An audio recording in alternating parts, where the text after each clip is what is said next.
Hello दोस्तों, हमारे channel में आपका स्वागत है। आप अगर हमारे चैनल में नए हैं तो लाइक सब्सक्राइब शेयर जरूर करें, धन्यवाद। धर्मराज युधिष्ठिर कहने लगे कि हे भगवान, कार्तिक कृष्ण एकादशी का क्या नाम है, इसकी विधि क्या है, इसके करने से क्या फल मिलता है, सो आप विस्तार पूर्वक बताए। भगवान श्री कृष्ण बोले कि कार्तिक कृष्ण पक्ष की एकादशी का नाम रमा है। यह बड़े बड़े पापों का नाश करने वाली है। इसका महात्म्य मैं तुमसे कहता हूँ, ध्यानपूर्वक सुनो। हे राजन, प्राचीन काल में मुचुकुंद नाम का एक राजा था।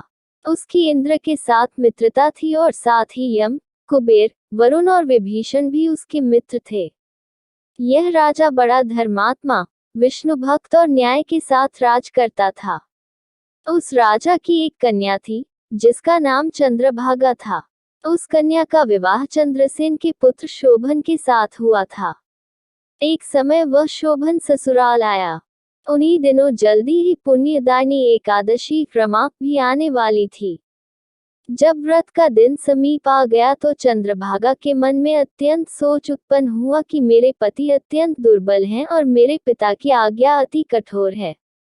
दशमी को राजा ने ढोल बजवाकर सारे राज्य में यह घोषणा करवा दी कि एकादशी को भोजन नहीं करना चाहिए। ढोल की घोषणा सुनते ही शोभन को अत्यंत चिंता हुई। वो अपनी पत्नी से कहा कि हे प्रिय, अब क्या करना चाहिए, मैं किसी प्रकार भी भूख सहन नहीं कर सकूंगा। ऐसा उपाय बतलाओ कि जिससे मेरे प्राण बच सके, अन्यथा मेरे प्राण अवश्य चले जाएंगे। चंद्रभागा कहने लगी कि हे स्वामी, मेरे पिता के राज में एकादशी के दिन कोई भी भोजन नहीं करता। हाथी, घोड़ा, ऊंट, बिल्ली, गौ आदि भी तृण, अन्न, जल आदि ग्रहण नहीं कर सकते, फिर मनुष्य का तो कहना ही क्या है। यदि आप भोजन करना चाहते हैं तो किसी दूसरे स्थान पर चले जाए, क्योंकि यदि आप यहीं रहना चाहते हैं तो आपको अवश्य व्रत करना पड़ेगा।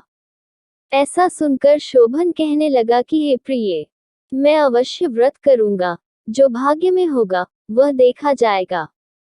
धर्मराज युधिष्ठिर द्वारा कार्तिक कृष्ण एकादशी का नाम, इसकी विधि, उसका फल कैसे मिलता है, यह विस्तार पूर्वक बताए। ऐसा पूछने पर भगवान श्री कृष्ण बोले कि कार्तिक कृष्ण पक्ष की एकादशी का नाम रमा है। यह बड़े बड़े पापों का नाश करने वाली है। इस प्रकार से विचार कर शोभन ने व्रत रख लिया और वह भूख व प्यास से अत्यंत पीड़ित होने लगा। जब सूर्य नारायण अस्त हो गए और रात्रि को जागरण का समय आया, जो वैष्णवों को अत्यंत हर्ष देने वाला था, परंतु शोभन के लिए अत्यंत दुखदायी हुआ। प्रातः काल होते शोभन के प्राण निकल गए। तब राजा ने सुगंधित काष्ठ से उसका दाह संस्कार करवाया, परंतु चंद्रभागा ने अपने पिता की आज्ञा से अपने शरीर को दग्ध नहीं किया और शोभन की अंत्येष्टि क्रिया के बाद अपने पिता के घर में ही रहने लगी। रमा एकादशी के प्रभाव से शोभन को मंद्राचल पर्वत पर धन धान्य से युक्त तथा शत्रुओं से रहित एक सुंदर देवपुर प्राप्त हुआ। वह अत्यंत सुंदर रत्न और वैदुर्यमणि जटित स्वर्ण के खंभों पर निर्मित अनेक प्रकार की स्फटिक मणियों से सुशोभित भवन में बहुमूल्य वस्त्राभूषणों तथा छत्र व चंवर से विभूषित, गंधर्व और अप्सराओं से युक्त सिंहासन पर आरूढ़ ऐसा शोभायमान होता था मानो दूसरा इंद्र विराजमान हो। एक समय मुचुकुंद नगर में रहने वाले एक सोम शर्मा नामक ब्राह्मण तीर्थ यात्रा करता हुआ घूमता घूमता उधर जा निकला और उसने शोभन को पहचान कर कि यह तो राजा का जमाई शोभन है, उसके निकट गया। शोभन भी उसे पहचान कर अपने आसन से उठकर उसके पास आया और प्रणामादि करके कुशल प्रश्न किया। ब्राह्मण ने कहा कि राजा मुचुकुंद और आपकी पत्नी कुशल से हैं। नगर में भी सब प्रकार से कुशल हैं, परंतु हे राजन, हमें आश्चर्य हो रहा है। आप अपना वृतांत कहिए कि ऐसा सुंदर नगर जो न कभी देखा न सुना, आपको कैसे प्राप्त हुआ। तब शोभन बोला कि कार्तिक कृष्ण की रमा एकादशी का व्रत करने से मुझे यह नगर प्राप्त हुआ, परंतु यह अस्थिर है। यह स्थिर हो जाए ऐसा उपाय कीजिए। ब्राह्मण कहने लगा कि हे राजन, यह स्थिर क्यों नहीं है और कैसे स्थिर हो सकता है, आप बताए। फिर मैं अवश्य में वह उपाय करूंगा। मेरी इस बात को आप मिथ्या न समझिए।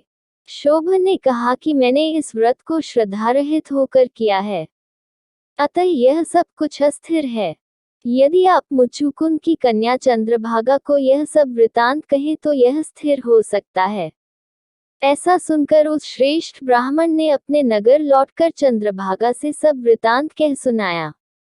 ब्राह्मण के वचन सुनकर चंद्रभागा बड़ी प्रसन्नता से ब्राह्मण से कहने लगी कि हे ब्राह्मण, ये सब बातें आपने प्रत्यक्ष देखी है या स्वप्न की बातें कर रहे हैं? ब्राह्मण कहने लगा कि हे पुत्री, मैंने महावन में तुम्हारे पति को प्रत्यक्ष देखा है। साथ ही किसी से विजय न हो ऐसा देवताओं के नगर के समान उनका नगर भी देखा है। उन्होंने यह भी कहा कि यह स्थिर नहीं है। जिस प्रकार वह स्थिर रह सके सो उपाय करना चाहिए। चंद्रभागा कहने लगी, हे विप्र, तुम मुझे वहां ले चलो, मुझे पतिदेव के दर्शन की तीव्र लालसा है। मैं अपने किए हुए पुण्य से उस नगर को स्थिर बना दूंगी। आप ऐसा कार्य कीजिए जिससे उनका हमारा संयोग हो, क्योंकि वियोगी को मिला देना महान पुण्य है। सोम शर्मा यह बात सुनकर चंद्रभागा को लेकर मंदराचल पर्वत के समीप वामदेव ऋषि के आश्रम पर गया। वामदेव जी ने सारी बात सुनकर वेद मंत्रों के उच्चारण से चंद्रभागा का अभिषेक कर दिया। तब ऋषि के मंत्र के प्रभाव और एकादशी के व्रत से चंद्रभागा का शरीर दिव्य हो गया और वह दिव्य गति को प्राप्त हुई। इसके बाद बड़ी प्रसन्नता के साथ अपने पति के निकट गई। अपनी प्रिय पत्नी को आते देखकर शोभन अति प्रसन्न हुआ और उसे बुलाकर अपनी बाईं तरफ बिठा लिया। चंद्रभागा कहने लगी कि हे प्राणनाथ, आप मेरे पुण्य को ग्रहण कीजिए। अपने पिता के घर जब मैं 8 वर्ष की थी तब से विधिपूर्वक एकादशी के व्रत को श्रद्धापूर्वक करती आ रही हूँ। इस पुण्य के प्रताप से आपका यह नगर स्थिर हो जाएगा तथा समस्त कर्मों से युक्त होकर प्रलय के अंत तक रहेगा। इस प्रकार चंद्रभागा ने दिव्य आभूषणों और वस्त्रों से सुसज्जित होकर अपने पति के साथ आनंदपूर्वक रहने लगी। हे राजन, यह मैंने रमा एकादशी का महात्म्य कहा है। जो मनुष्य इस व्रत को करते हैं उनके ब्रह्म हत्यादि समस्त पाप नष्ट हो जाते हैं। कृष्ण पक्ष और शुक्ल पक्ष दोनों की एकादशियां समान हैं, इनमें कोई भेदभाव नहीं है, दोनों समान फल देती हैं। जो मनुष्य इस महात्म्य को पढ़ते अथवा सुनते हैं वे समस्त पापों से छूटकर विष्णुलोक को प्राप्त होता है। इति शुभम।